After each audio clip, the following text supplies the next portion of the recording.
ద్వి అంటే ఏంటండి? రెండు. ద్విమనస్కులారా అంటే ఏంటి?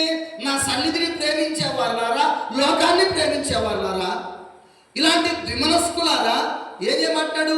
మీ హృదయమును అంటే ఇప్పుడు చెప్పండి, పరిశుద్ధ హృదయ శుద్ధి అంటే ఏంటో తెలుసా? ఏక మనస్సు ఏక దృష్టి కలిగి దేవుని నామానికి భయపడాలి. అని పేరుంటే వణికిపోనమ్మో దేవుని సన్నిధి. ఇది దేవుని యొక్క ప్రాంగణము, ఇది దేవుని సన్నిధి. ఇక్కడ దేవుని వాక్యం చెప్పబడింది. ఇక్కడ పరిశుద్ధులు కూడి ప్రార్థన చేస్తారు. ఒక భయము కావాలి.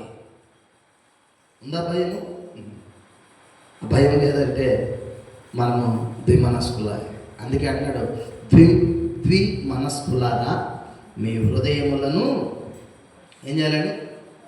పరిశుద్ధపరచుకునుడి. హృదయ శుద్ధికి మొదటి అర్థము ఏక మనస్సు. ద్విమనస్కులు ఉండకూడదు. ఒకవేళ ఉన్నారేమో చెక్ యువర్ సెల్ఫ్. ఎవరికి వారు పరీక్ష చేసుకోండి. దేవుని సమీపిస్తున్నావు, దేవుని సన్నిధిలో దేవుని ప్రేమిస్తున్నావు, బయటికి వెళ్ళి లోకాన్ని ప్రేమిస్తున్నావు అంటే రెండు రకాలుగా నీవు మనస్తత్వాలు కలిగి ఇక్కడ డ్రామా ఇక్కడ ఆడుతున్నావు, అక్కడ డ్రామా అక్కడ వేస్తున్నావు. ఏ ఎండకి ఆ గొడుగు పడుతున్నావు. చెప్పండి, ఇప్పుడు దేవుడు ఎలా ఒప్పుకుంటాడండి?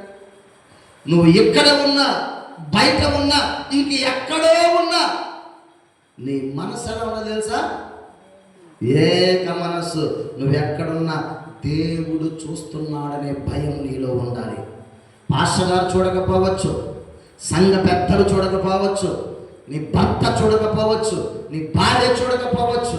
పిల్లరా, నీ మనస్సు ఏక మనస్సు కలిగి ఉంటే ఎవరికి భయపడతావు? దేవుని నామానికి భయపడతావు. ప్రభువు నన్ను చూస్తున్నాడు. ఆ భయంతో నీ హృదయం ఏముంటుంది తెలుసా? హృదయ శుద్ధి కలిగి ఉంటావు. అందుకనే ఏక మనస్సు కావాలి ఒకటి. రెండవది, హృదయ శుద్ధికి రెండవది